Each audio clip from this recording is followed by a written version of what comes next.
très ravi d'être parmi vous pour animer ce webinaire autour de la e-santé au Maroc. Donc, je tiens juste à préciser que SLSK a organisé une série de webinaires autour de la digitalisation au Maroc. Donc, le premier a été organisé en juillet dernier autour de la thématique la transformation digitale et le nouveau modèle de développement au Maroc. Si Chakib était parmi nous d'ailleurs. Et donc, c'était le premier webinaire et on a organisé entre-temps deux autres webinaires. Donc, un webinaire qui a concerné les métiers des BTP et de l'urbanisme en octobre et un deuxième webinaire qui a concerné les métiers des achats au mois de novembre. Et donc, on est au troisième webinaire qui est aujourd'hui centré sur on va dire la transformation digitale des métiers de la santé ou la e-santé. Donc, j'ai le plaisir et l'honneur d'avoir parmi nous aujourd'hui trois intervenants de choix représentant différentes expertises et avec une forte notoriété dans le domaine. Donc, j'ai le plaisir d'avoir avec moi Dr Raja Ghanimi, donc experte dans le domaine de la e-santé, une personne reconnue aujourd'hui au niveau national dans ce domaine avec plusieurs publications relatives à ce sujet et intervenant dans plusieurs conférences nationales et internationales autour de cette thématique. Donc, très ravi de vous avoir, Dr Raja, avec nous. J'ai également le plaisir d'avoir avec nous Dr Loïc Etienne, expert international dans le domaine aussi de la e-santé, ayant publié plusieurs ouvrages autour de thématiques relatives à ce sujet, au sujet de l'intelligence artificielle dans le domaine de la santé et d'autres thématiques. Et donc, un expert reconnu au niveau mondial autour de ces thématiques. Et également avec nous aujourd'hui, Si Chakib Achour, donc une figure connue au Maroc dans le domaine de la digitalisation, un des experts nationaux dans le domaine de la transformation digitale. Donc, Si Chakib est également directeur en charge de la stratégie et du marketing au sein de Huawei. Je ne sais pas si je me trompe ou pas, Si Chakib. C'est bien ça? Non, Ou bien non, c'est… c'est Voilà, bien donc, ça, c'est Zoël, c'est bien ça. Merci beaucoup. donc Si Chakib, j'ai toujours le plaisir de le revoir sur des événements relatifs à la digitalisation. Donc, c'est un des experts aujourd'hui qui apporte énormément à l'écosystème du digital au Maroc. Et donc, j'ai le plaisir de l'avoir aussi avec une vision un peu plus externe de ce domaine, donc une vision un peu plus technologique. Et donc, il va nous parler un peu aussi de ce qu'aujourd'hui apporte la technologie et les acteurs technologiques au domaine de la santé. Donc voilà, peut-être je voulais juste rappeler avant de démarrer notre débat que SLSK a lancé en fait des programmes spécifiques dans le domaine de la santé, donc un certificat e-santé dernièrement, également un MBA autour du management des établissements hospitaliers et également un master exécutif relatif à l'ingénierie hospitalière. Donc voilà, donc c'est des programmes qui sont destinés aux acteurs de la santé pour les accompagner en termes de management ou de digitalisation. Alors, je vais commencer ce débat en m'adressant à Dr Raja Ghanimi pour poser la question. Alors, c'est très bien le terme e-santé, on en parle depuis une vingtaine d'années, on parle de digitalisation de la santé. De quoi il s'agit? De quoi réellement on parle? Qu'est-ce que ça couvre comme notion quand on parle de e-santé? Et si on parle de manière contextuelle, si on parle du Maroc, de quoi il s'agit aujourd'hui? Bonjour, monsieur professeur Khtissi. Merci beaucoup pour cette belle introduction. Merci à l'SLSK de nous avoir réunis aujourd'hui autour d'une thématique assez importante, de parler de la e-santé, de définir c'est quoi la e-santé. Donc, avant de définir cette notion, cette nouvelle notion, donc bien sûr, le I, bien sûr, c'est la lettre qui désigne toujours l'usage de l'Internet, des technologies de l'information et de communication associées à la santé. Donc, bien sûr, l'usage des technologies de l'information et de communication au service de la santé et des soins de la santé. juste avant d'aller faire cette définition stricto sensu du terme e-santé ou bien santé connectée, permettez-moi de rappeler les origines de cette activité. Donc, figurez-vous que l'e-santé date de plus de 100 ans. Presque 100 ans, elle a été utilisée depuis 1920 aux États-Unis. C'est lorsque les médecins font des téléexpertises avec les croisières transatlantiques, c'est-à-dire ils font des communications téléphoniques pour servir les gens qui sont sur la croisière. Donc, après, il a pris plusieurs étapes pour arriver après la troisième révolution industrielle, c'est-à-dire l'avènement et la démocratisation de l'Internet, pour prendre son plein essor, pour être légiféré, pour être bien pratiqué et pour être reconnu. Mais malheureusement, elle n'a pas pu prendre son plein envol. Il y a encore des réticences, quoique plusieurs étapes ont été faites d'ici et de là à travers le monde pour pouvoir dynamiser, pour pouvoir démocratiser et lancer cet aspect de pratique de la médecine qui est important et qui pourrait, et là je suis dans l'imparfait, résoudre les problématiques de santé publique, notamment la pénurie des ressources humaines, la pénurie de certaines spécialités, la désertification médicale, certains problèmes, l'accès aux soins, la prise en charge des sujets âgés. Aujourd'hui, on parle beaucoup de la prise en charge à domicile, donc c'est parmi ces aspects. Donc, aussi, je veux parler d'une nuance qui existe toujours entre la définition de l'e-santé et la télémédecine. Plusieurs même des gens du domaine, ils confondent l'e-santé avec la télémédecine. Donc, la télémédecine, c'est un des aspects de la e-santé. C'est l'aspect, bien sûr, la télémédecine est le connu, donc tel qu'elle est définie par la loi, c'est la téléconsultation, téléexpertise, téléassistance, réponse médicale. Mais la e-santé englobe toutes les activités liées à cet usage de la technologie et de l'Internet. Il y va de l'automesure de soi, l'utilisation des applications, donc l'obsession d'aujourd'hui de le quantified self, c'est-à-dire mesurer notre tension artérielle, mesurer notre pouls, suivre notre alimentation et les différents aspects, la robotique médicale, tout ce qui est, même les plateformes médicales qui existent de l'information en santé font partie de la e-santé. Donc, pour récapituler, qui de nous, les lauréats de la médecine, avaient déjà songé qu'un jour, il aurait à prescrire un t-shirt, une montre, un bracelet connecté, une application mobile. Ben, aujourd'hui, avec l'ère de la e-santé, on pourrait le faire, on pourrait le prescrire. Très bien, ben, c'est une très belle entrée en matière, docteur Raja. Maintenant, quitte du Maroc, on a compris ce que c'est que la e-santé de manière globale. Au Maroc, où on en est, est-ce que, bon, je sais qu'il y a une, on va dire, un décret relatif à la télémédecine qui a été approuvé il y a un an à peu près, je pense, début 2021. Mais de manière globale, qui de la e-santé au Maroc? Qu'est-ce qu'on a aujourd'hui comme usage et qu'est-ce qui est en train de se préparer dans les prochains mois? Bon, les premiers textes de loi relatifs à la télémédecine, ils ont été publiés en 2015 dans la loi 131/13 relative à l'exercice de la médecine, qui a reconnu la télémédecine comme un aspect parmi les autres aspects d'exercice de la médecine, ou bien les nouveaux aspects. Donc là, elle a reconnu la télémédecine comme un aspect, la médecine du travail et la médecine du contrôle. Par contre, les décrets n'ont été publiés que 2 ans après, c'est-à-dire en 2018. Ils ont été juste abrogés et modifiés en 2021, je crois, début janvier 2021. Ils ont été modifiés parce qu'il y avait des conditions un peu draconiennes et ces conditions étaient vraiment un frein à cette activité, à l'expansion de l'activité d'exercice de la télémédecine. Quoique la pandémie, je tiens à rappeler, que la pandémie de la COVID-19 a catapulté l'activité de la télémédecine, mais malheureusement, après le confinement, après le déconfinement,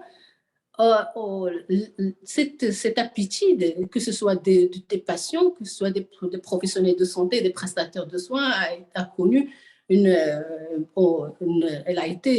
a dégringolé carrément pour être pour être précis. Donc, moi, j'étais optimiste lorsque j'ai vu au début de la pandémie que les gens commencent à communiquer, quoique la pratique n'était pas aussi comme il devait se faire. Donc, ils ont utilisé des plateformes qui ne sont pas adaptées, mais quoi qu'on a pu résoudre la problématique du confinement, on a pu suivre surtout les gens qui ont des maladies chroniques. Mais après, il y a eu un retour à la normale et un retour à la médecine présentielle. Donc, il y a beaucoup d'efforts qui ont été faits au Maroc, notamment les démarches de mise en place de l'activité de vaccins, l'introduction de l'intelligence artificielle dans la fabrication des vaccins. Il y avait des applications connectées.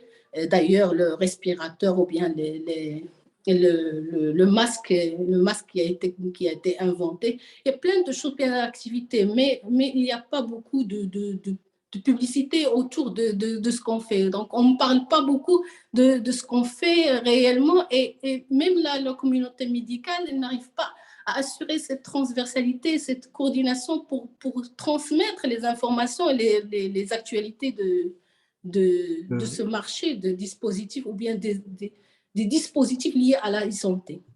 Très bien. Ben, en tout cas, ça nous donne une idée très claire de ce qui aujourd'hui se fait, qui est en train de se préparer. Alors, docteur Loïc, alors, on a compris un peu ce que c'est que la e-santé. Maintenant, on aimerait bien savoir, aujourd'hui, d'un point de vue international, quelles sont les meilleures pratiques aujourd'hui qui sont faites, quels sont les meilleurs usages de la e-santé aujourd'hui au niveau international et quels sont les impacts de ces usages. Aujourd'hui, comment on voit l'impact de ces usages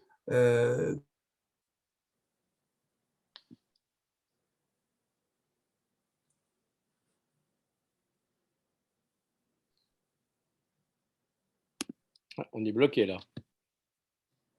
je sais. On a été bloqué. Oui. On vous entend, monsieur Louis. Vous avez été figé, donc j'ai pas entendu la fin de ce que vous avez dit. Est-ce que vous avez entendu la question? Oui, j'ai entendu la fin de la question, c'est-à-dire ce que vous me demandez un petit peu de là où nous en sommes dans le monde. Alors moi, je peux vous parler plus de mon domaine qui est que je connais le mieux, qui est celui de l'intelligence artificielle appliquée à la médecine. L'intelligence artificielle, c'est l'un des outils, hein, mais il y en a beaucoup d'autres. Vous avez dans le domaine de la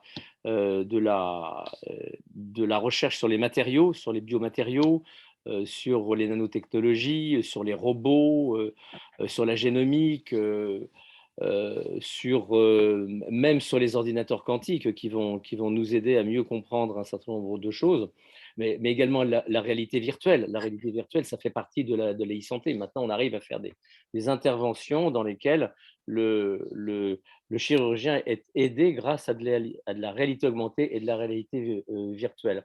Donc, tout ça, si vous voulez, c'est un énorme bouillon colossal dans lequel interviennent des technologies qui sont à la fois issues de la biologie, issues de la recherche fondamentale, hein, des maths, mais également de la physique, de la chimie, et également de l'informatique. Et tout ça est en train de faire un espèce d'énorme brouillard dans lequel il y a un foisonnement absolument colossal. Donc, c'est comme si quand vous me demandez où est-ce qu'on en est dans le monde, c'est comme si vous me demandiez, ben voilà, on est au milieu du brouillard, où en sommes-nous? Voilà, je ne peux pas vous répondre pour vous dire où est-ce qu'on en est. La seule chose que je peux vous dire, c'est que tous ces éléments, et c'était très intéressant que vous disiez que ça avait commencé en 1920, parce que c'est vrai que tout a commencé en fait depuis très longtemps. Pourquoi? Parce que tout a commencé par la relation médecin-patient. Moi, j'en reviens toujours à ça, c'est que la médecine, c'est de la relation entre le médecin et le patient, et que nous partons de là. Et si nous partons de là, tout ce qui est autour, que ce soit, vous voyez, le stéthoscope nous a fait passer de l'auscultation médiate, c'est-à-dire avant, on posait l'oreille sur la poitrine des patients, et les médecins, ils entendaient très bien comme ça, jusqu'au jour où il y a l'ANEC qui a inventé le stéthoscope. Finalement, qu'est-ce que le stéthoscope a apporté? Il n'a fait qu'apporter de la distanciation entre l'oreille du médecin et le corps du patient, mais c'était pareil.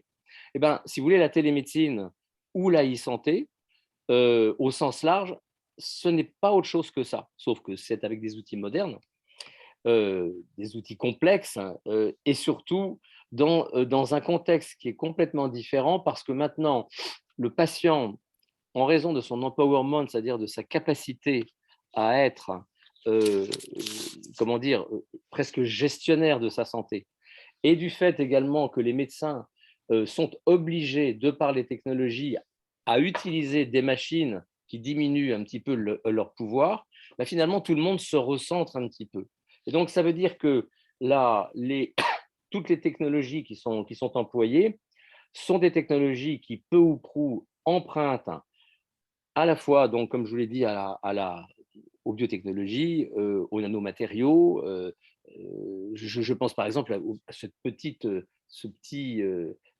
capsule que l'on avale et qui descend, qui bouge et qui remue avec je ne sais pas comment elle fait d'ailleurs, et qui prélève des éléments et qui arrive à voir à l'intérieur de nos voies digestives. Donc en fait, il y a un mélange de nombreuses technologies et qui font qu'en fait, nous allons, je ne vous ai même pas parlé des imprimantes biologiques. Les imprimantes biologiques vont être phénoménales. Ça va révolutionner la greffe. C'est-à-dire qu'on pourra prendre des cellules qui sont les nôtres, on pourra les cultiver, les transformer et tisser un véritable organe avec ça. Donc ça veut dire que où on en est dans un foisonnement d'idées, dans tous azimuts, et tout ce qu'on peut se dire, c'est que on ne peut pas dire que tout est possible, mais énormément de choses sont possibles. Alors, qu'est-ce qui va advenir? Qu'est-ce qui va ressortir dans les 2 ans, 3 ans, 5 ans, 10 ans? Honnêtement, je ne sais pas. Mais ce que nous savons, c'est que l'union de toutes ces technologies va nous faire avancer de façon considérable.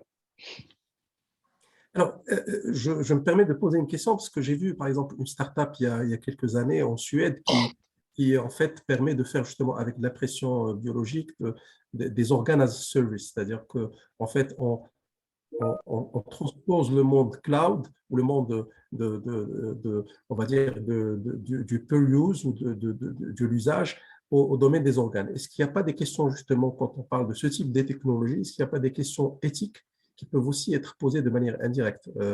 Est-ce qu'on a le droit d'aller dans ce type de champ? Bien sûr, l'intelligence artificielle aussi pose d'autres problématiques parce que demain, si le diagnostic se fait aussi par des algorithmes, une partie du travail est fait par des algorithmes, qui portent la responsabilité? Est-ce que c'est des sujets aujourd'hui qui sont posés et comment aujourd'hui on appréhende ce type de questions éthiques dans ce domaine aussi, on va dire, vital que le domaine de la santé? Alors, la question éthique, si vous voulez, on a actuellement, par rapport à, on va dire, aux machines, hein, je vais prendre un terme global.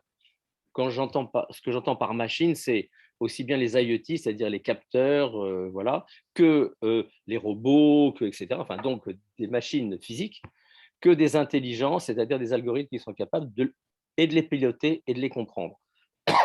De toute façon, ces deux éléments sont des éléments qui sont très, qui sont j'allais dire des moyens d'avancer. Ça, c'est le monde des machines. Et puis, vous avez le monde des hommes. Et le monde des hommes, bah, qu'est-ce que c'est? C'est le monde du patient et le monde du médecin. Et ça, c'est la relation médecin-patient. Et entre les deux, nous sommes actuellement dans un monde qu'on peut appeler 3.0, c'est-à-dire le patient, le médecin et les machines. Et tout ça, ça se passe à peu près bien. C'est-à-dire que les patients utilisent des objets connectés, les médecins utilisent de l'intelligence artificielle pour lire des radios, enfin, ou des IRM ou des scanners. On utilise de l'intelligence artificielle pour sélectionner des médicaments candidats pour savoir quel est le médicament qui sera le plus adapté. Bref, tout ce qu'on sait, c'est qu'effectivement, on est dans un monde actuellement dans lequel les deux éléments, c'est-à-dire le monde des machines et le monde des hommes, sont capables de cohabiter parce que c'est l'homme qui contrôle. Parce qu'en fait, il y a le lien direct entre le patient et le médecin. Il y a toujours le lien direct entre le patient et le médecin parce que c'est le patient.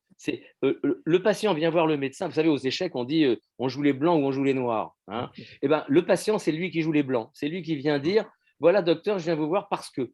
Donc, c'est lui qui joue les blancs. Il a mal à la tête, il a mal au ventre, il a je ne sais pas quoi. Le médecin, lui, il joue toujours les noirs, c'est-à-dire il vient toujours après. Et donc, il doit toujours essayer de reprendre la main pour anticiper. On est donc dans une relation humaine. Et cette relation humaine, c'est ça qui compte. C'est notre trésor. Je pense qu'il ne faut pas il est très important de dire que la relation médecin-patient, c'est une sorte de sanctuaire à préserver. Alors, face à ça, nous avons des machines.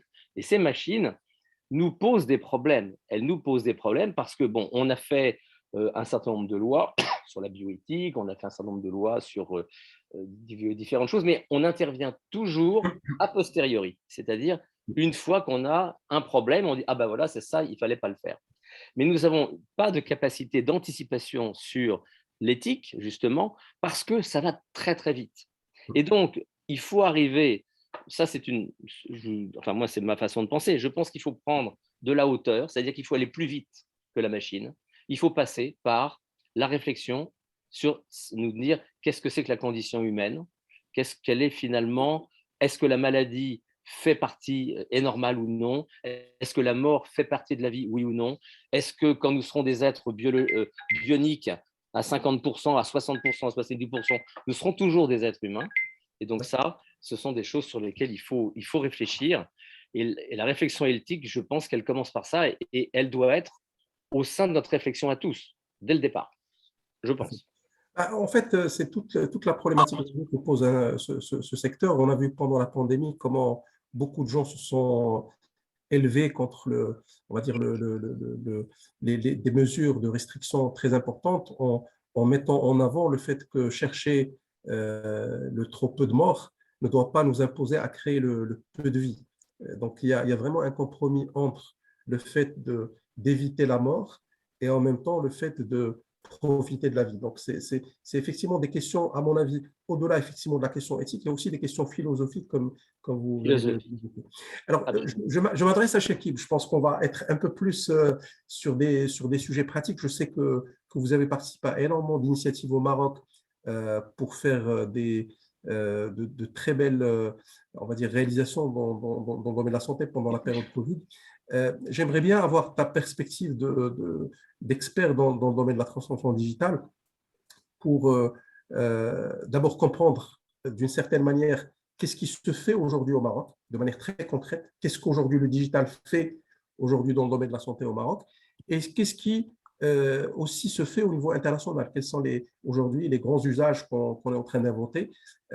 Au-delà, entre parenthèses, de la liaison entre la 5G et le vaccin, les complotistes qui parlent de puces, je pense qu'il y a beaucoup de choses que la technologie apporte, beaucoup de choses que la 5G justement peut apporter au domaine de la médecine. C'est important de parler de ces cas d'usage pour expliquer un peu comment la médecine de demain sera différente de celle d'aujourd'hui. Donc, vraiment, si tu peux nous donner à travers les expériences dans lesquelles tu as participé au Maroc et à travers les expériences que Huawei ont fait à l'international, quelles sont aujourd'hui on va dire, les bonnes pratiques, les cas d'usage qu'on a vus dans ce domaine?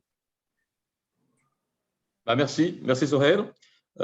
Donc, si tu me permets, pour répondre à ta question, j'ai préparé quelques slides, mais l'objectif, effectivement, ce n'est pas de faire une présentation. L'objectif, c'est de répondre à ta question, rester concret par rapport à ce qui se passe ici au Maroc et ailleurs, tout en utilisant un support de slides que j'ai préparé, adéquat pour ce séminaire. Tu as accès au partage? Très bien, parfait. Okay. Je crois que vous voyez mes slides. Oui, parfait.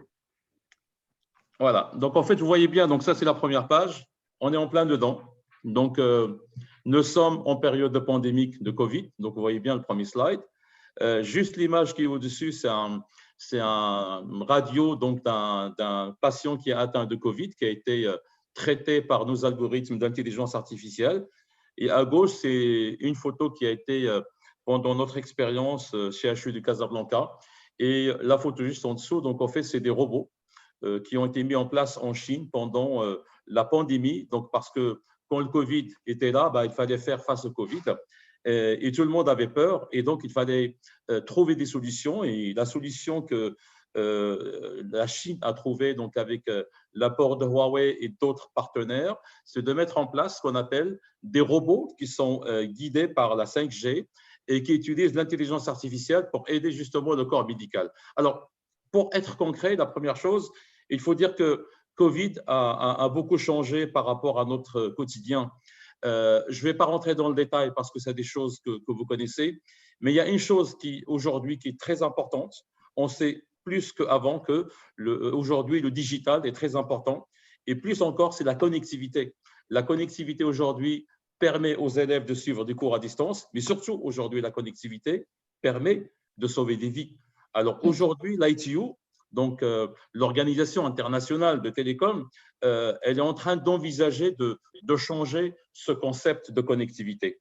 Alors, avant d'aller loin dans les cas d'usage, il serait peut-être intéressant juste rapidement de donner ce qu'on appelle effectivement, quand on parle de e-santé, donc Madame Dr Raja Aranimi qui a donné l'explication avec Monsieur Louic, qui sont donc du corps médical, donc il serait intéressant de donner donc ce qu'on appelle de e-santé du côté technologique, parce que quand on parle de e-santé, la première chose, il faut être capable de collecter des données, il faut capturer des données, parce que quand on parle de e-santé, la première chose, il faut capturer des données.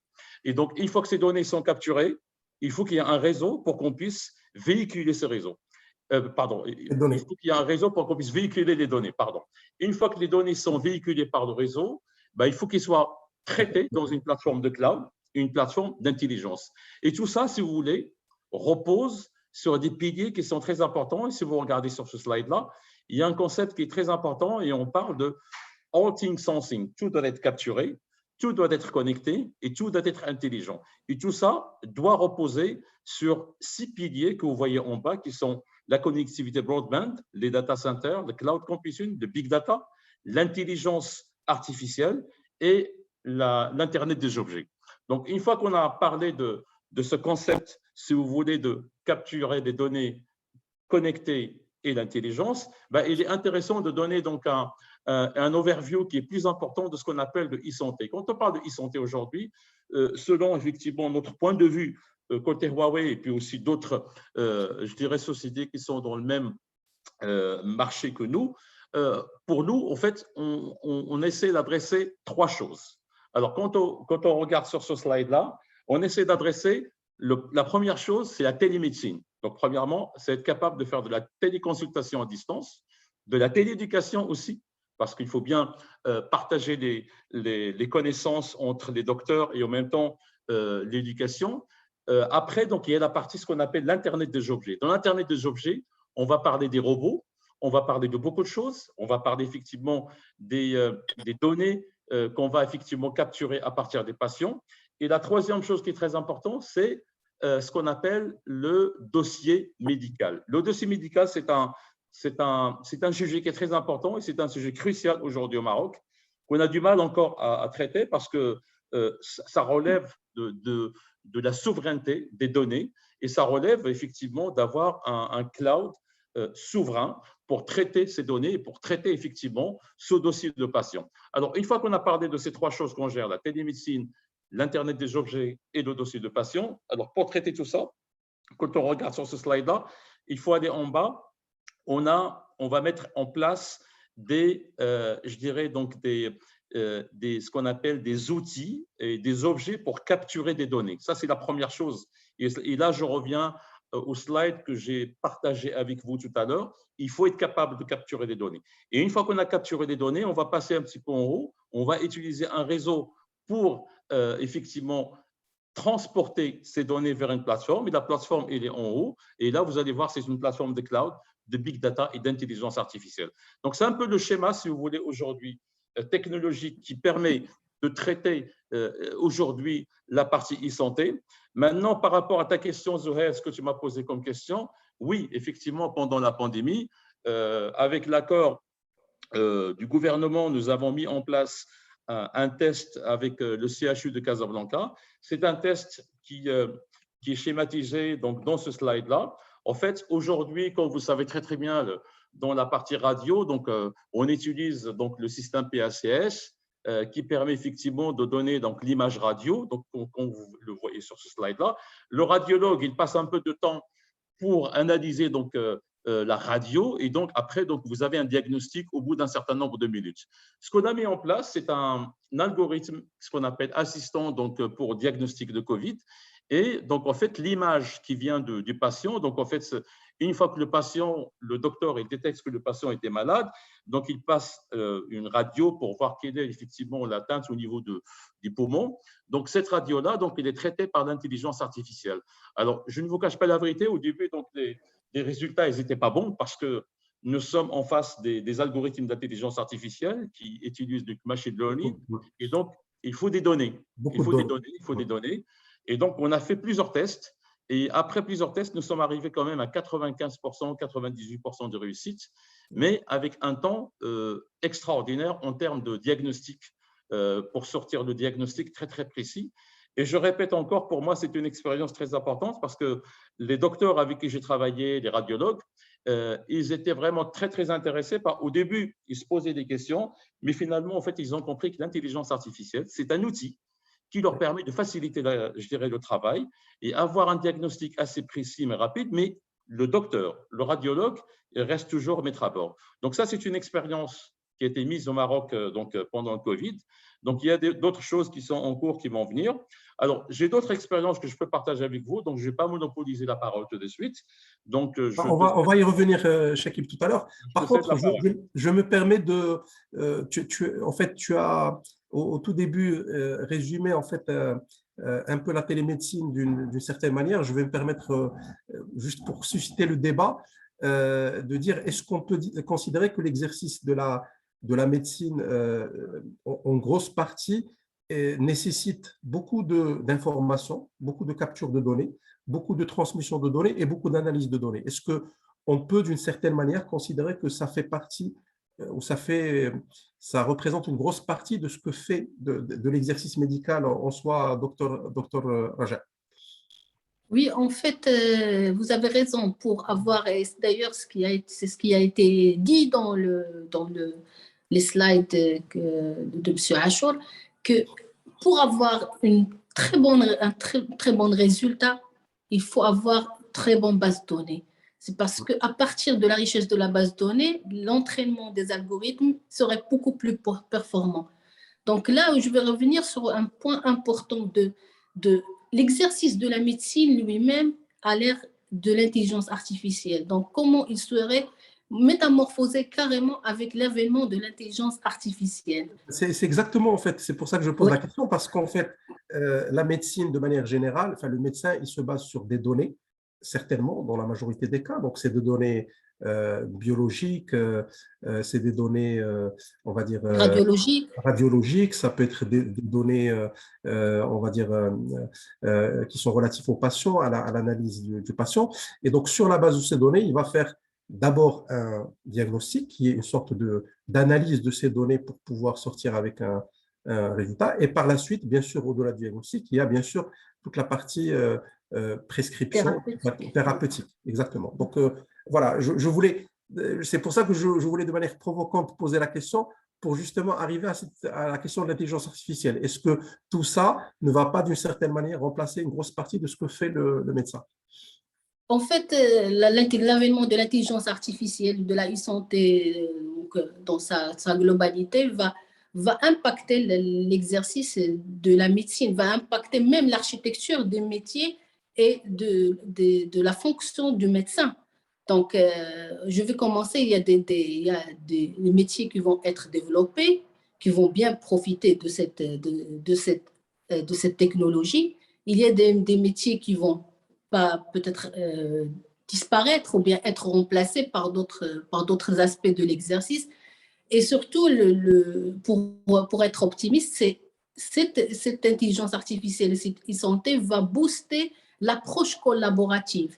L'approche collaborative, que ce soit sur le plan transversal ou sur le plan vertical. Comment? Sur le plan transversal, donc cette approche collaborative dans le sens que pas seulement un seul médecin qui va contribuer à cette démarche diagnostique et thérapeutique. Donc, dorénavant, il y aurait plusieurs médecins qui participent, chacun de son côté, chacun de son expérience, va apporter des appuis. Et là, je vais parler d'une nouvelle intelligence qui serait la vraie intelligence dans l'exercice de la médecine. Ce serait l'intelligence collective et connective, avec elle et avec elle.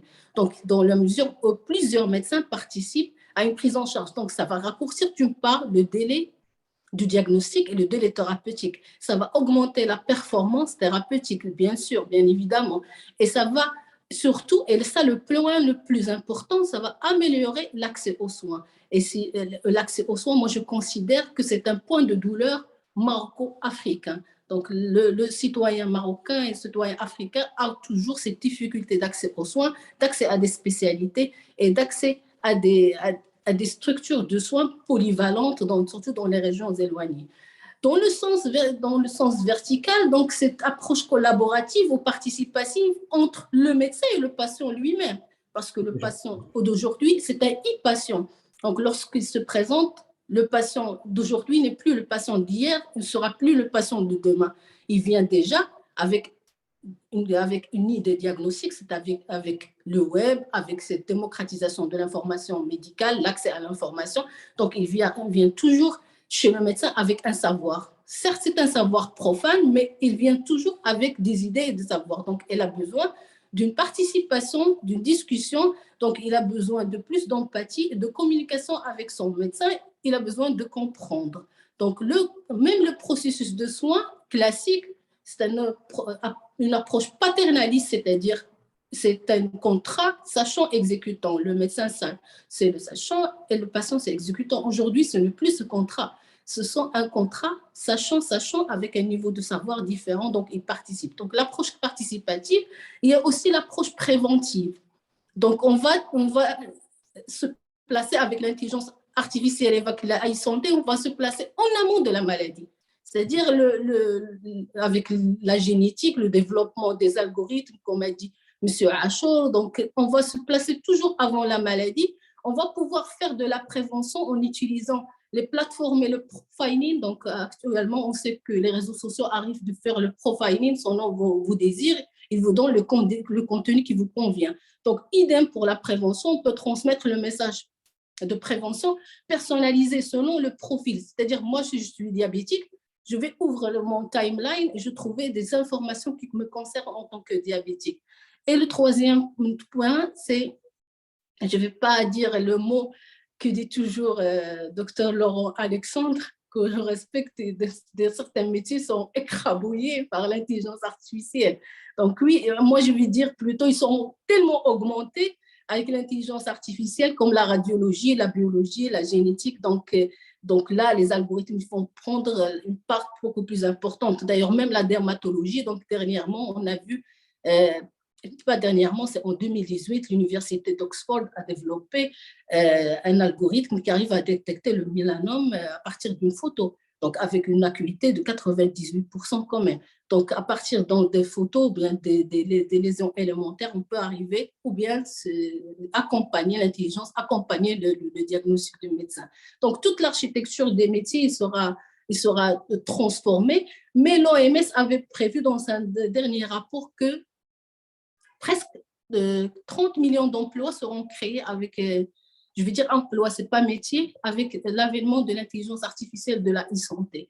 Donc là, il y aura d'autres métiers qui vont être créés, comme le data scientist en santé, la cybersécurité en santé, les ingénieurs robots, donc d'autres métiers qui n'ont jamais existé dans le domaine de la santé. Donc on aura à cohabiter dans l'hôpital avec d'autres profils autres que les professionnels de santé dans le futur.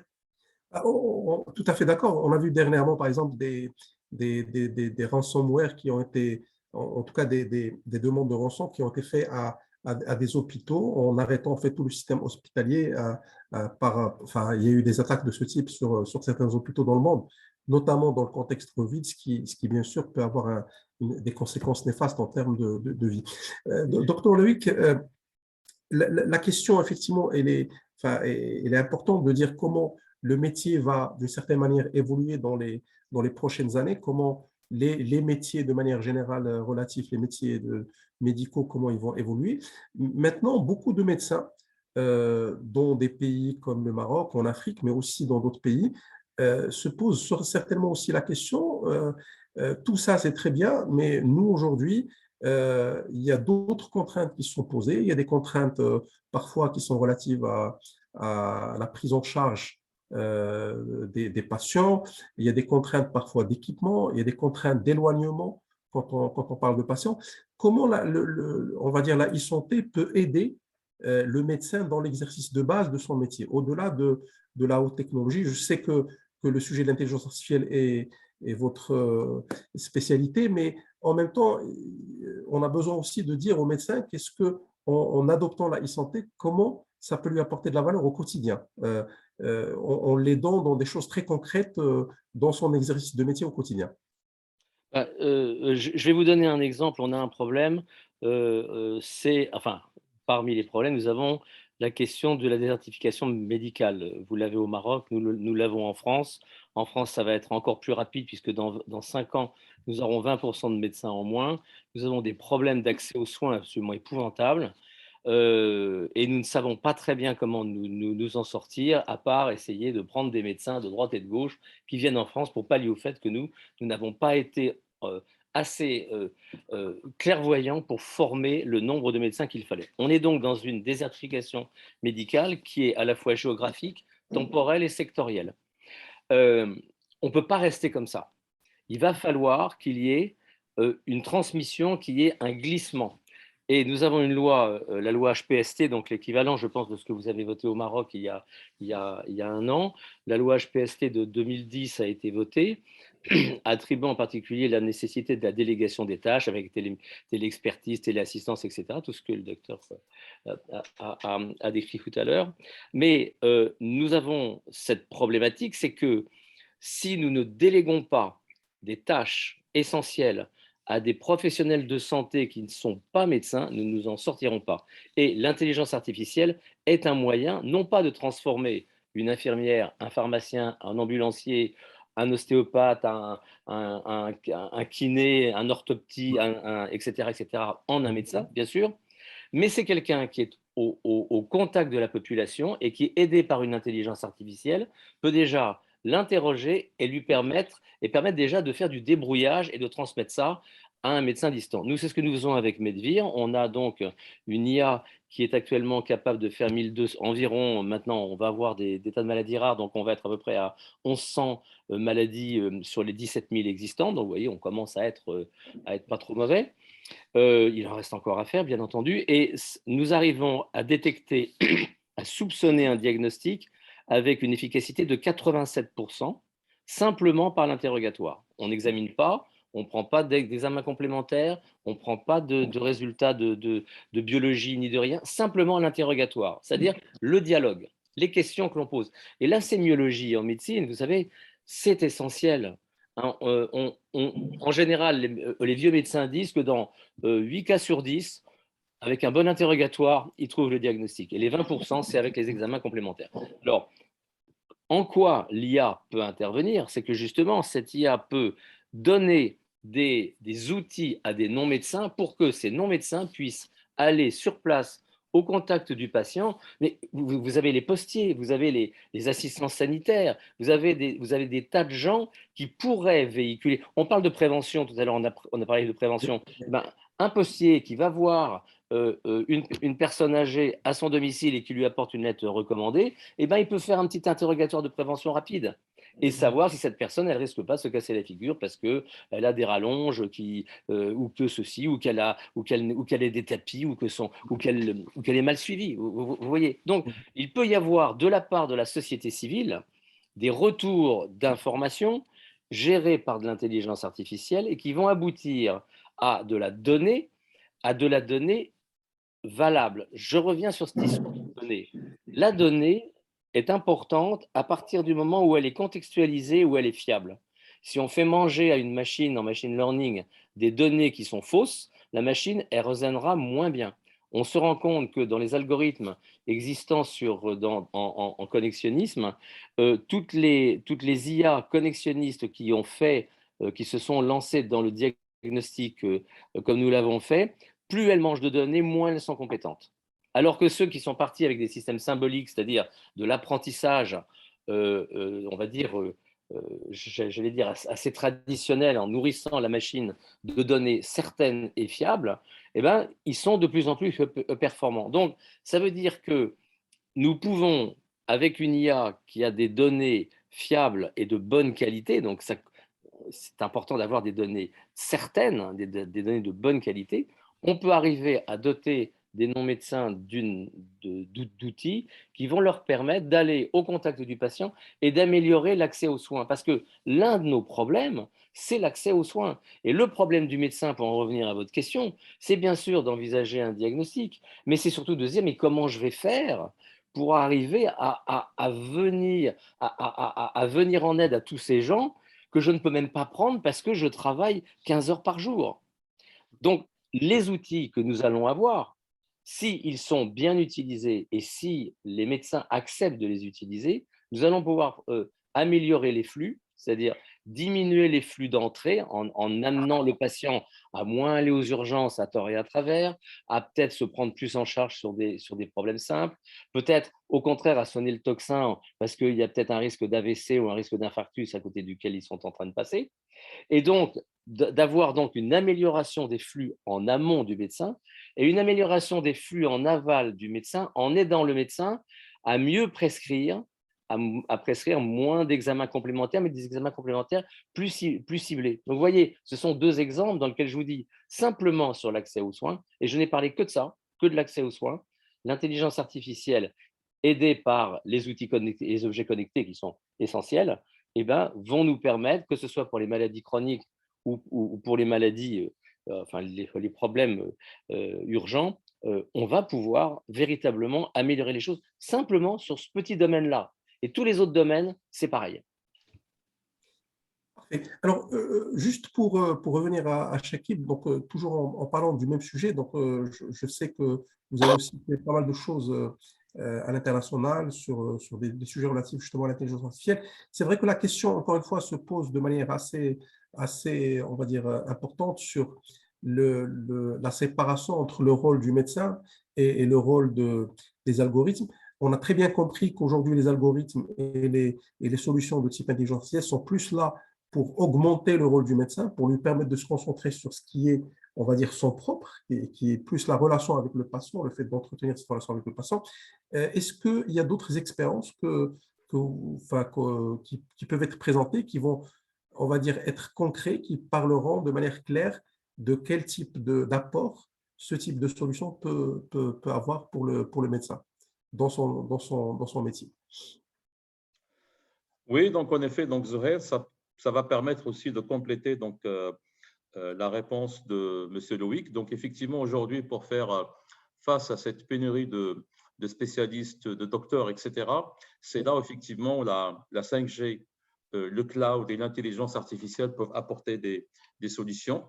Et c'est un peu ce que je vais partager avec vous. Ce sont des expériences que nous avons menées un peu partout dans le monde et plus précisément pendant la pandémie donc en Chine, qui ont été dupliquées par ailleurs dans d'autres pays. Donc aujourd'hui, donc on peut regarder, quand on regarde déjà par rapport à l'apport de la 5G, aujourd'hui, la 5G permet d'avoir donc déjà premièrement une sorte de collaboration entre les docteurs à distance. Pourquoi? Parce que il y a le débit, il y a le temps de latence, il y a cette capacité de traiter des données, d'Internet des objets.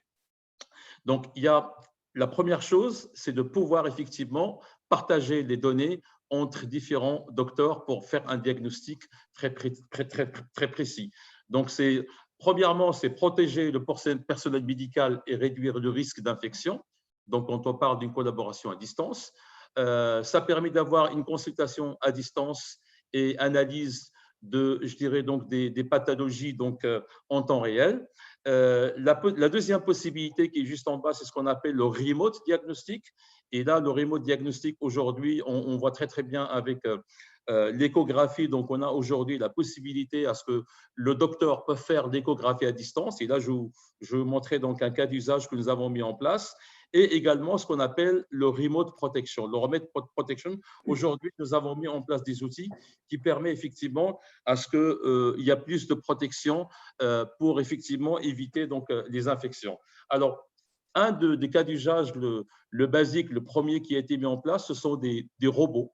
Parce qu'au moment où l'apparition de Covid, effectivement, c'était l'inconnu et donc il fallait trouver des solutions rapidement. Donc, les zones où il y avait des patients qui sont atteints du Covid, bien sûr, le personnel médical, donc, il se posait des questions. Donc, il fallait trouver des solutions. Donc, la solution, c'était ce qu'on appelle ces robots qui étaient téléguidés par 5G. Alors, pourquoi 5G? Parce qu'il y a le temps de latence. En fait, le robot qui va rentrer dans la zone où il y a des patients qui sont atteints de Covid, donc le robot qui va permettre effectivement de donner le médicament, également de livrer des repas dans ces zones-là. Et ces robots-là, ils étaient téléguidés à distance. Donc, il y a le temps de latence qui permet effectivement de téléguider ces robots dans ces zones-là où effectivement la Covid était là, où il fallait trouver une solution. Donc ça, effectivement, ça a été mis en place rapidement. Aujourd'hui, il y a aussi des choses aujourd'hui qui sont très importantes dont il faut parler. Quand on regarde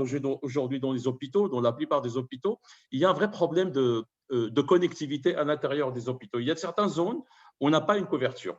Alors, aujourd'hui, la technologie évolue, non seulement la 5G, mais aussi aujourd'hui, on a ce qu'on appelle le Wi-Fi 6. Donc, la bonne nouvelle, c'est que le Wi-Fi 6 aujourd'hui, il est autorisé au Maroc. Il permet d'avoir un débit plus important et surtout, donc, ça permet d'avoir d'autres applications. Les autres applications que cela permet, c'est surtout, ça permet effectivement d'avoir une localisation de tous les outils dont le médecin souhaite effectivement utiliser. Par exemple, vous voyez bien sur la photo qui est complètement en haut à gauche. Donc, on a effectivement une image qui permet donc d'avoir un laboratoire avec des outils, donc également d'avoir une idée sur la queue, donc au niveau des urgences, de localiser également les docteurs et les infirmières donc, au sein de l'hôpital, donc avec beaucoup de précision et surtout avoir une connectivité optimale un peu partout au niveau de l'hôpital et même dans les sous-sols.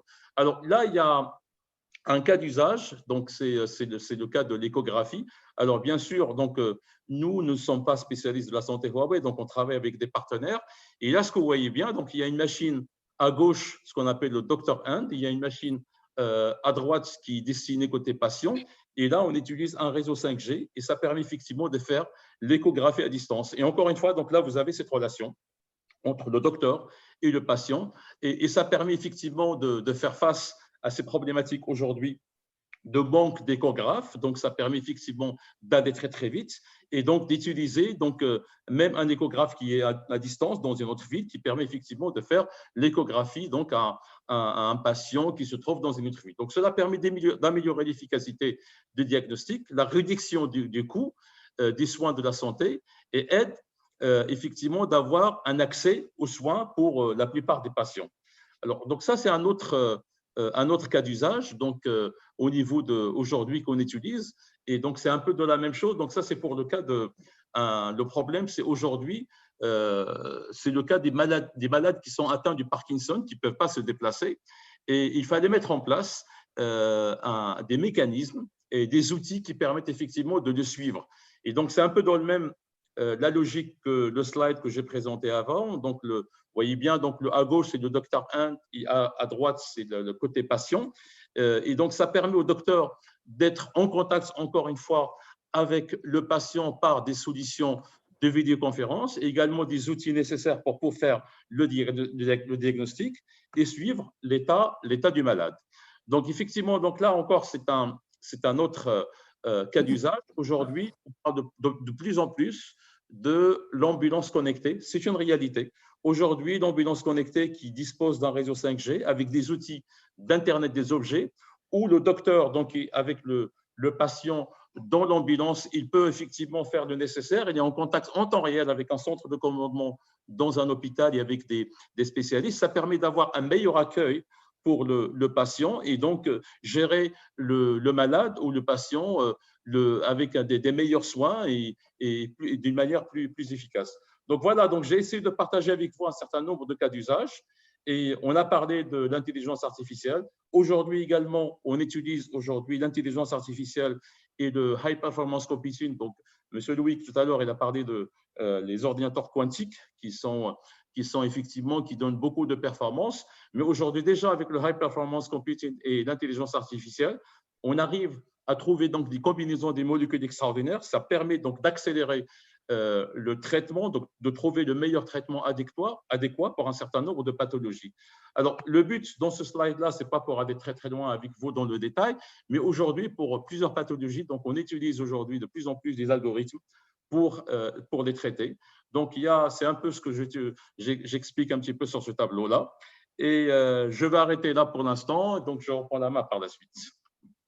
Très bien, merci beaucoup, Chakib. Je pense on a très peu de temps qui nous reste pour passer à la phase de questions-réponses. Alors, je voulais juste dire aussi qu'au Maroc, il y a une très bonne expérience qui est celle des vaccinodromes.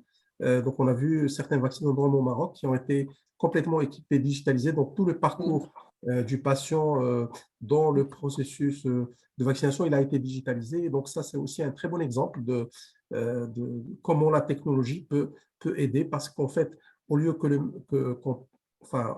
le parcours soit pénible pour le patient, au lieu qu'on soit en fait perdu dans un parcours de soins, ben, en fait, on peut utiliser la technologie pour faire en sorte que ce parcours soit amélioré et soit d'une certaine manière plus intéressant.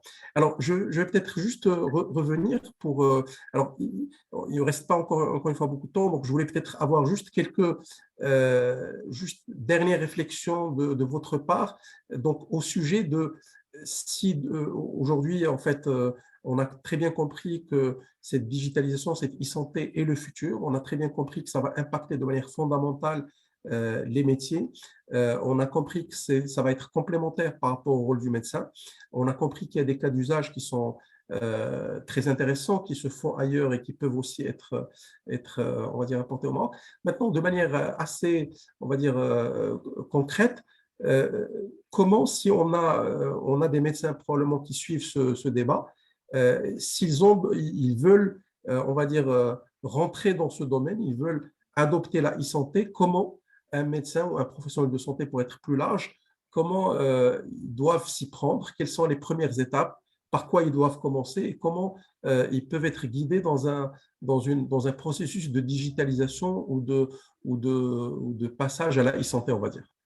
Docteur Aja. Oui, merci, professeur Khlissi. C'est une très bonne question. Aujourd'hui, on sait que nous sommes à la croisée de chemin. Nous sommes devant une réforme duale initiée par Sa Majesté le roi Mohammed VI, que Dieu l'assiste. Et c'est la refonte du système de la santé et la généralisation de la couverture médicale universelle. Donc là, bien sûr, le rapport sur le nouveau modèle de développement a prôné une digitalisation, une ouverture sur la télémédecine, une coordination du soin, un parcours de soins qui soit bien régulé, bien tracé pour aller vers l'avant, pour arriver à couvrir, bien sûr, une population, toute la population, et assurer un accès aux soins optimal pour toute la population. D'ailleurs, plus de 22 millions de bénéficiaires supplémentaires seront couverts dans le futur. Donc, le médecin, donc la solution, moi je trouve que la seule solution qui reste, c'est la solution de s'ouvrir sur la technologie, sur le digital, sur l'intelligence artificielle.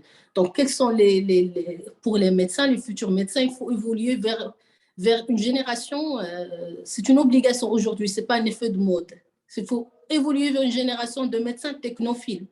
C'est des médecins qui ont des notions de technologie, qui sont ouverts sur la technologie. Il faut introduire dans les cursus de formation, et que ce soit initial ou bien la formation continue. Aujourd'hui, il y a plein de modules de formation continue sur le domaine de la e-santé, la télémédecine. Il y a un DU de télémédecine, il y a des certificats de e-santé. Il faut savoir faire quel est le futur de la médecine. Il faut avoir, moi je dis toujours qu'il n'y a pas de bon vent pour un marin qui ne sait pas où aller.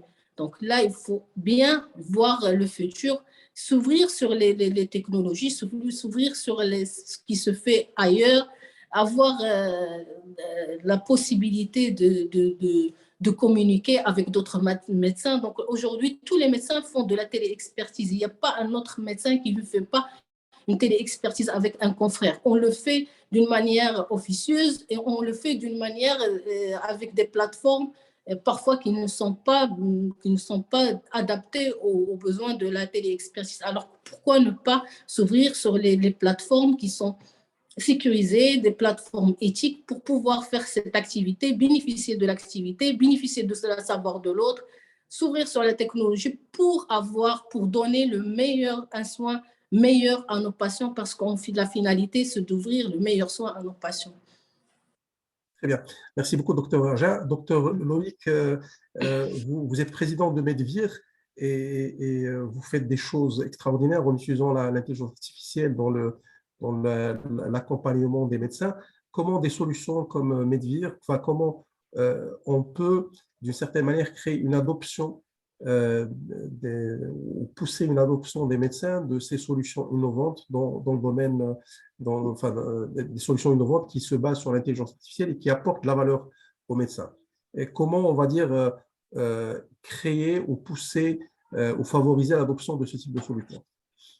Écoutez, je prolonge ce qui était dit auparavant, c'est qu'effectivement, nous avons le monde qui vient, il faut le construire. Et il faut le construire avec l'ensemble de la société. Et les médecins doivent, je pense, participer de la construction de ces éléments. C'est-à-dire que si vous avez même un robot, vous prenez même Vinci, vous prenez même des imprimantes biologiques, vous prenez n'importe quelle technologie, la plus pointue soit-elle, je pense que les médecins doivent déjà s'investir dedans. Et quand vous dites qu'il faut que les médecins deviennent technophiles, il faut qu'ils deviennent véritablement ouverts à la technologie. Ça, c'est un point essentiel.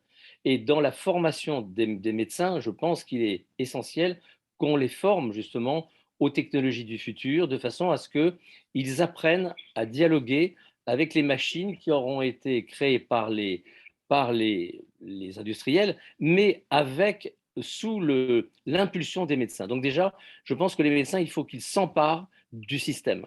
Donc, il y a dès le départ, ça c'est un premier point. Le deuxième point, je pense, qui est essentiel, c'est qu'il faut recoller avec le patient. J'en reviens toujours à la même chose. C'est-à-dire qu'il ne faut pas oublier que le patient, c'est quelqu'un qui souffre, c'est quelqu'un qui a besoin d'être écouté par le médecin.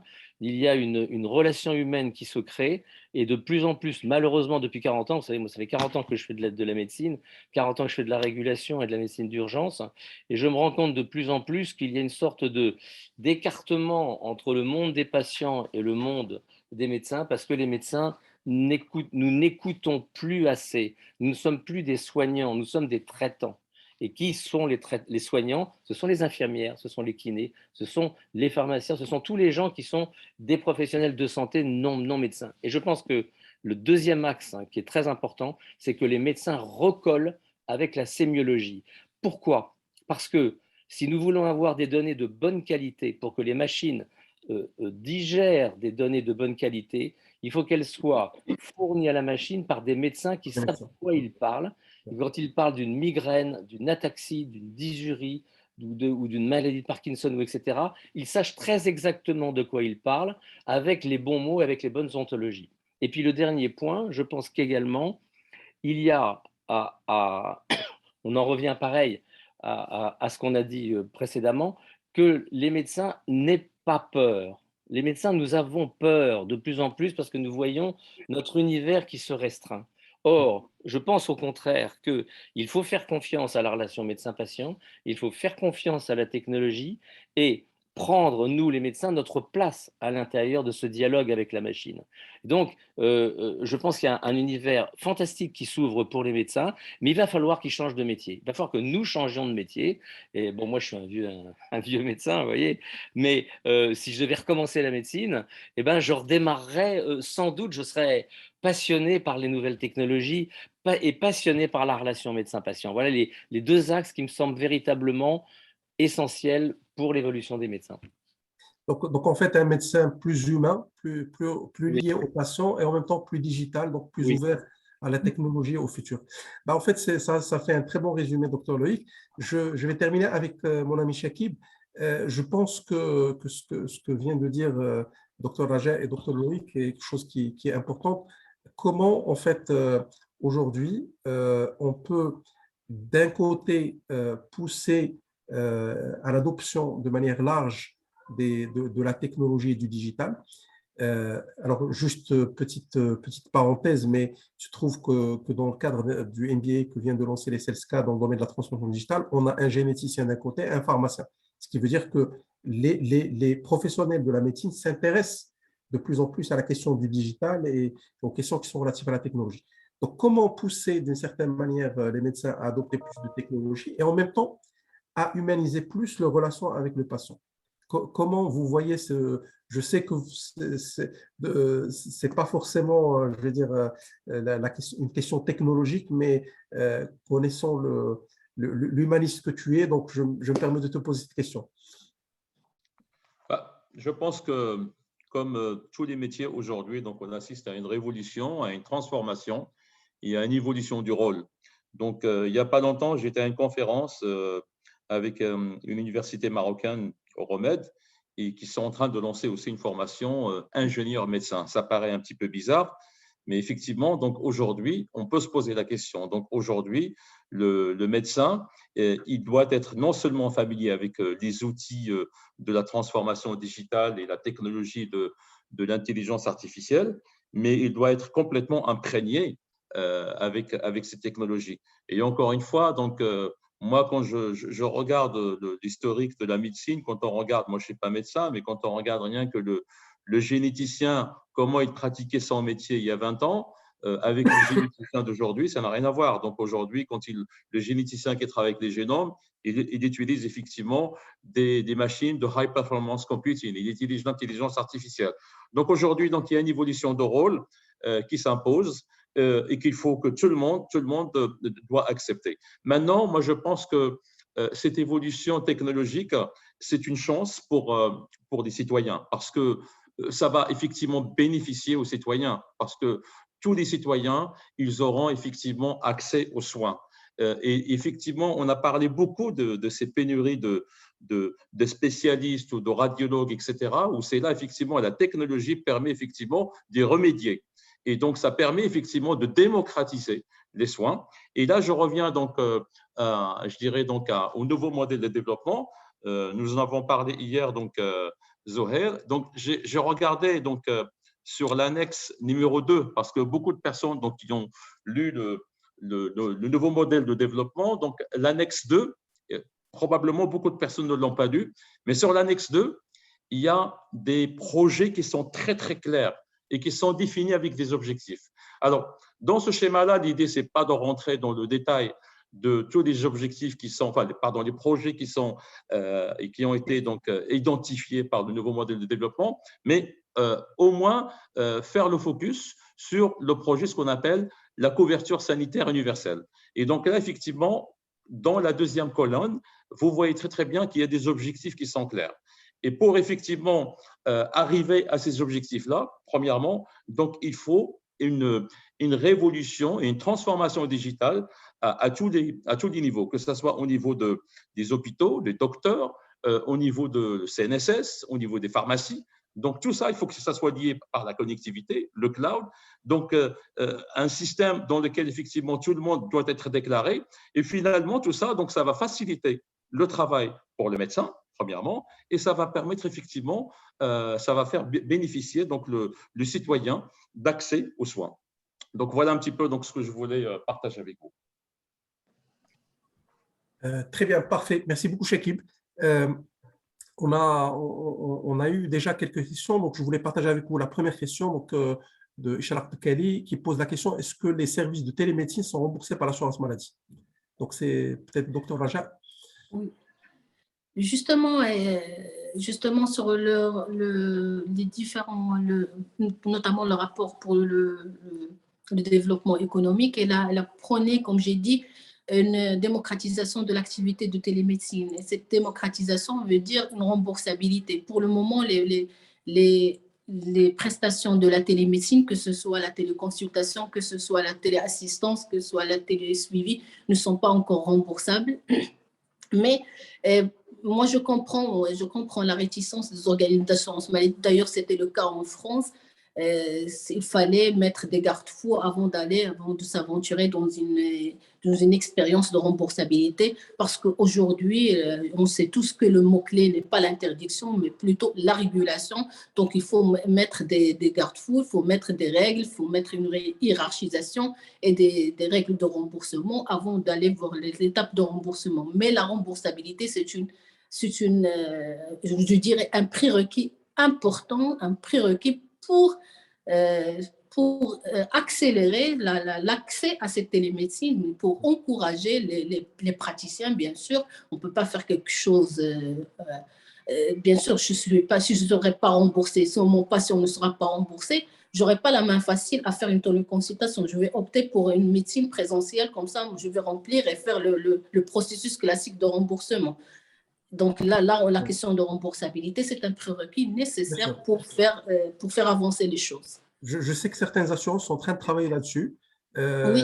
La CNSS aussi est en train de réfléchir à comment prévoir ça, parce qu'effectivement, la question aujourd'hui, c'est qu'il y a déjà des plateformes qui ont été mises en place depuis Covid, justement, qui permettent de faire de la téléconsultation et qui sont assez populaires. Ils ont commencé à être utilisés de manière assez intéressante. Et donc, effectivement, la question commence à se poser de manière insistante, parce que s'il n'y a pas remboursabilité, ben, finalement, l'adoption, elle va rester à un niveau très bas.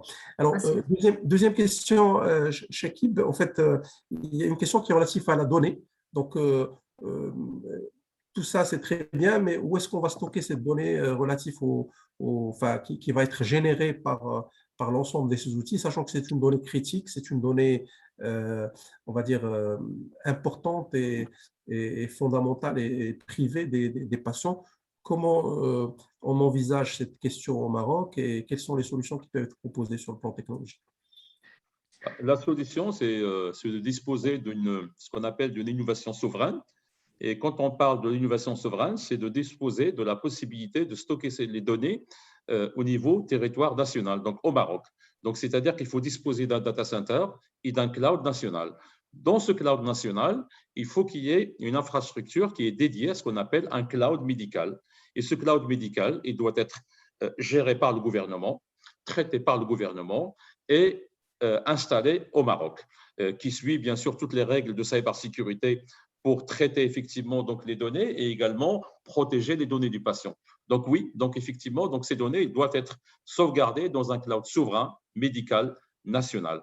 Et autre chose qui est très importante quand on parle des données, aujourd'hui il y a beaucoup d'hôpitaux qui souffrent en tous les cas de l'archivage des données, surtout donc les radios des patients, des choses comme ça qui sont très volumineux en termes de fichiers. Aujourd'hui, il y a des technologies, ce qu'on appelle le all-flash, qui permettent d'accélérer effectivement pour trouver les données des patients. Mais en tous les cas, pour revenir à l'archivage, les données doivent être stockées dans un cloud souverain, traité par le gouvernement, un cloud national médical qui régit par des mécanismes de cybersécurité pour traiter les données et protéger les données des patients. Très bien, merci beaucoup, Chekib. Alors, il y a Dr Yassine Souidi qui est programme officer du programme des Nations Unies de la population, qui souhaite avoir tes coordonnées, puisqu'il travaille sur un certain nombre d'initiatives de la santé, donc n'hésite pas à y répondre éventuellement. Alors, Dr Loïc, il y a aussi une question toujours sur la donnée, mais en fait, qui concerne en fait l'usage de cette donnée. Aujourd'hui, beaucoup de gens se posent la question, est-ce que si ces données, en fait, les données des patients se retrouvent demain chez les assurances, il ne peut pas y avoir de la discrimination qui va se faire en fonction on va dire, de l'état médical ou de la situation médicale du patient. Est-ce que ce type de phénomène a eu lieu ailleurs? Et qu'est-ce qu'on peut faire justement pour se protéger ou pour protéger le système de santé de ce type de risque d'utilisation de la donnée médicale pour l'optimisation chez les assurances? Oui, c'est un problème essentiel. La question de la souveraineté est essentielle. Vous voyez, vous avez tout à fait raison au Maroc de poser le problème comme ça, car c'est fondamental. Nous, vous voyez, en France, on n'a pas forcément pris les mêmes options et je trouve que c'est très dommage. La souveraineté est essentielle. Le caractère personnel de la donnée est également essentiel. Mais j'y ferai… je le séparerai en deux éléments. il y a des données qui ne doivent pas aller entre les mains des assureurs d'une manière générale, hein, que ce soit l'assurance maladie ou le régime obligatoire, le régime complémentaire, donc, donc la sécurité sociale et les mutuelles, ça c'est une chose. C'est certain que ça ne doit surtout pas aller chez eux. Pourquoi? Parce qu'il y aurait de la discrimination et ce serait préjudiciable pour le patient. Et ça, c'est quelque chose sur lequel il faut être absolument intraitable. Mais vous avez un deuxième élément, pardon, un deuxième élément qui est celui que la donnée est une donnée qui sert également pour la recherche et qui sert également pour les machines. C'est-à-dire que si ça a été dit plusieurs fois, si nous n'avons pas des données, les machines ont du mal à avancer, elles ont du mal à apprendre. Et donc, il faut qu'il y ait, je pense, un partage des données, mais il faut que ce soit fait, là encore, d'une façon éthique. Sommes-nous propriétaires de nos données? Moi, je ne pense pas que nous sommes propriétaires de nos données. Enfin, moi, je parle à titre personnel. Je pense que je suis dépositaire de mes données. Vous voyez, j'ai tant de tension, j'ai un électrocardiogramme, ceci, cela, etc.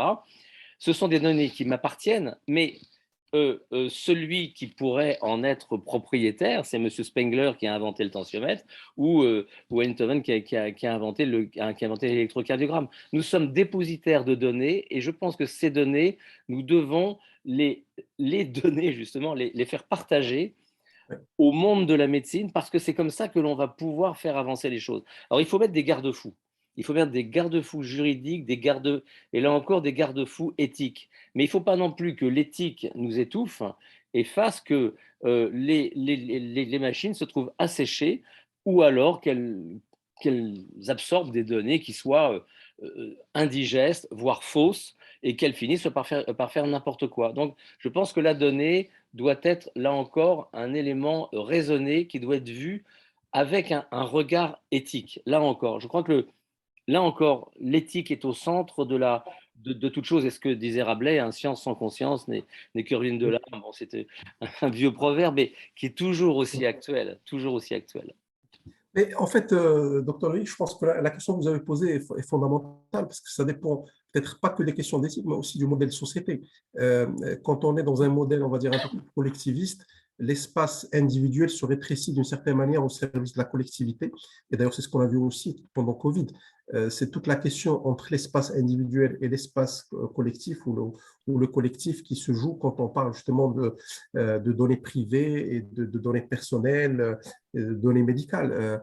Quel est le niveau, quelle est la limite, où est-ce qu'on met la barre, est une question qui reste très, très floue et je pense qu'il dépend de manière générale du modèle. Heureusement qu'au Maroc, on n'a pas adopté un modèle individualiste on va dire à l'américaine. Oui, je pense que le meilleur modèle serait entre celui des États-Unis et celui de la Chine. Il faut trouver un modèle, on va dire, qui en même temps respecte les libertés, mais tout en permettant d'une certaine manière un service collectif à travers la donnée qui peut être collectée. Vous savez, on l'a vu avec l'histoire de la vaccination, avec l'histoire où est ma liberté. Oui. J'ai la liberté de ne pas me vacciner et en même temps, je risque de contaminer les autres et en même temps, je me protège en me vaccinant, mais ce n'est pas parce que je me protège que je ne suis pas contaminant. Vous voyez, les choses sont toujours très, très floues, les limites sont toujours difficiles à mettre et mettre un curseur est toujours quelque chose de délicat. Et c'est une réflexion de l'ensemble de la société. Vous avez dit que c'est un problème de société. Et je crois que nous devons tous nous mettre autour de la table. Il n'y a pas que les médecins, il n'y a pas que les patients, mais il faut que les philosophes, les religieux, les politiques, les assureurs, les industriels, les informaticiens, etc. Enfin, que tout le monde prenne le problème globalement et apporte sa pierre à l'édifice et son regard pour que nous puissions construire quelque chose, mais toujours en nous demandant est-ce que ça répond à un besoin et est-ce que c'est pour le bien de l'être humain? Je crois qu'il faut en revenir là. Est-ce que c'est pour le bien de l'être humain? C'est vraiment là, c'est toujours la question à se poser. Moi, ce que j'appelle éthique by the top. Est-ce que c'est bon pour la condition humaine? Parfait. Alors, il y a une question, docteur Raja, qui est relative à la certification des dispositifs connectés basés sur l'IA.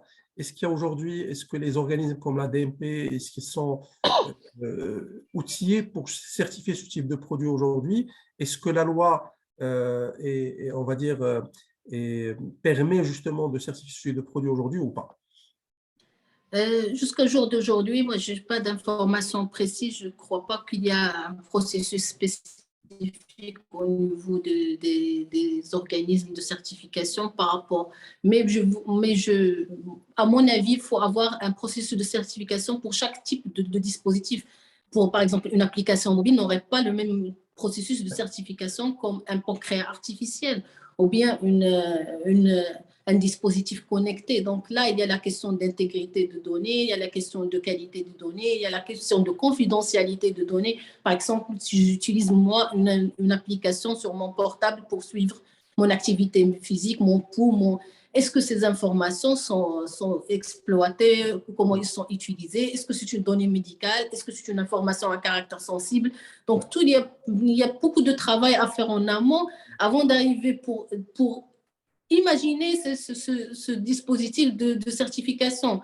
Un logiciel d'aide à la prescription ou bien un logiciel d'aide au diagnostic, une plateforme de télémédecine. Donc, chaque chose a ses particularités techniques et qui fait qu'il aura ses particularités de certification. Donc, il y a un travail à l'arrache-pied à faire. Donc, il y a un travail important à faire dans ce domaine de certification et de vérification de l'intégrité des données et de la qualité des dispositifs. Parfait. Alors, Chakib, je ne sais pas si tu es toujours avec nous ou pas.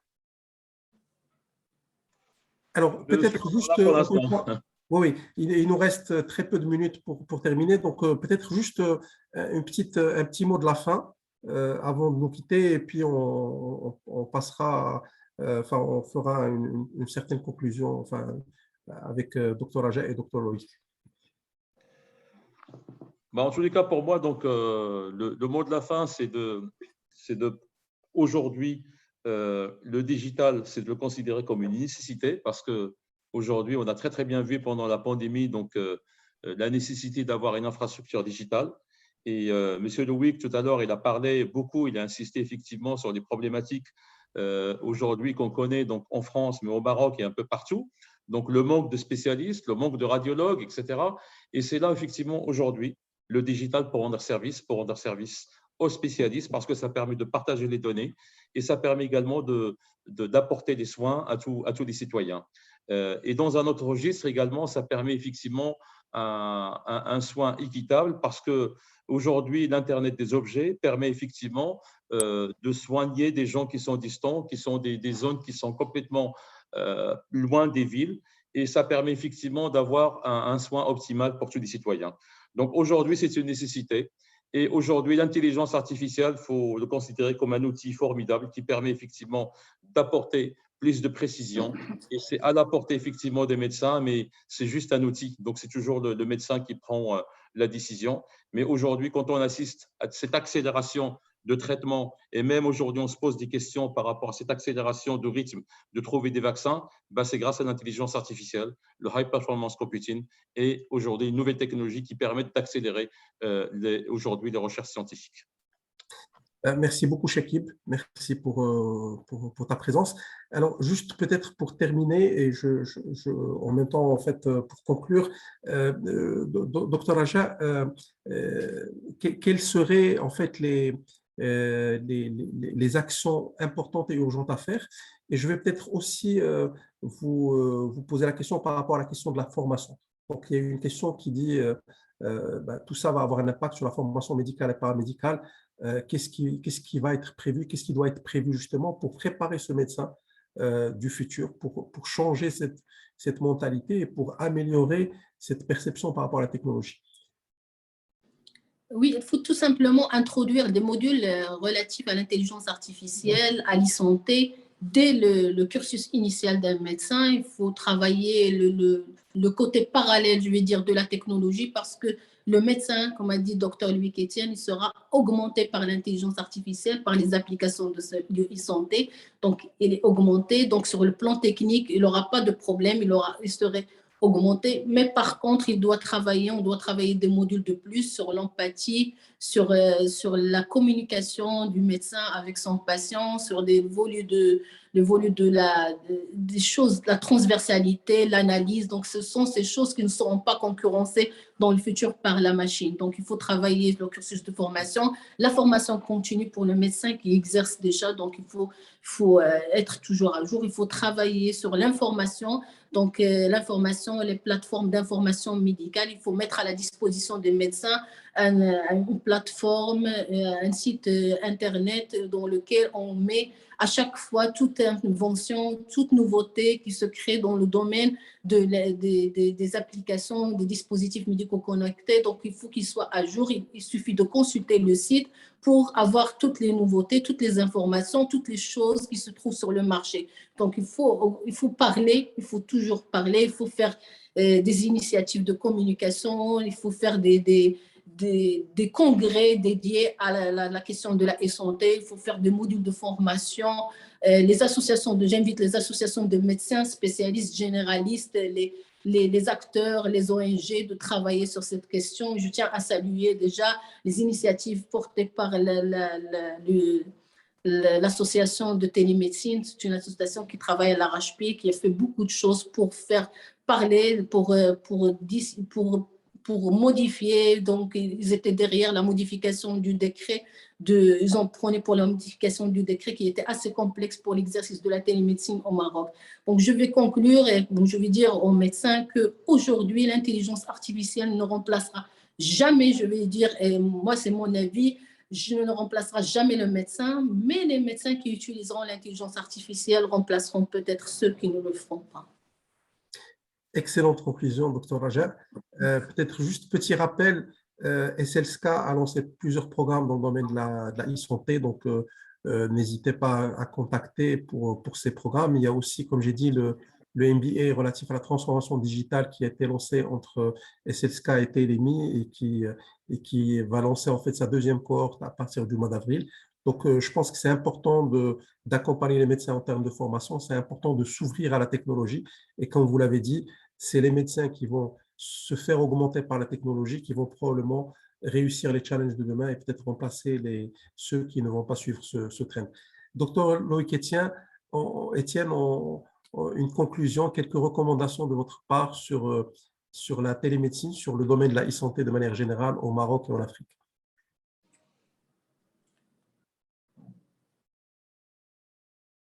Je ne sais pas si… Allô? On ne vous entend pas, docteur.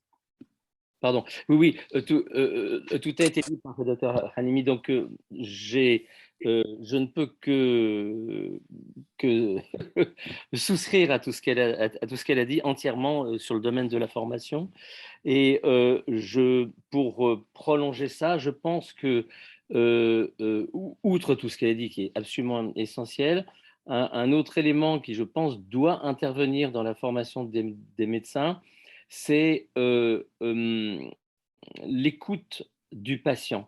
Je reviens encore, avec les nouvelles technologies, vous voyez, on peut recueillir le verbatim du patient, on peut écouter tout ce qu'il raconte, et ça, on peut le traiter avec de l'intelligence artificielle et on peut comprendre beaucoup mieux les maladies, exactement comme le faisaient les médecins de la fin du 19e siècle, après Claude Bernard, qui ont compris ce qu'était la médecine en écoutant le patient. Quand vous lisez des descriptions de Charcot ou d'autres, c'est extraordinaire, c'est du Balzac, c'est de la littérature, et dans laquelle on voit à quel point c'est en observant le patient qu'ils ont compris les maladies et qu'ils ont compris beaucoup de choses. Ben, je pense qu'au stade où nous en sommes avec la puissance technologique que nous avons avec les machines, en écoutant la parole du patient et en allant très très loin là-dedans, je pense qu'on va pouvoir, en le comparant avec les données issues de la machine, on va pouvoir effectivement aboutir à une médecine augmentée qui a été décrite. Et ça, c'est un travail, il y a une formation essentielle à faire. Et la révision des études de médecine est à mon sens, une nécessité absolue. Merci beaucoup, docteur Loïc Etienne. Merci beaucoup, docteur Raja Hanimi. C'était un vrai plaisir d'animer avec vous ce débat. On est vraiment dans les temps, donc on devait terminer à 19h30, on est 19h29.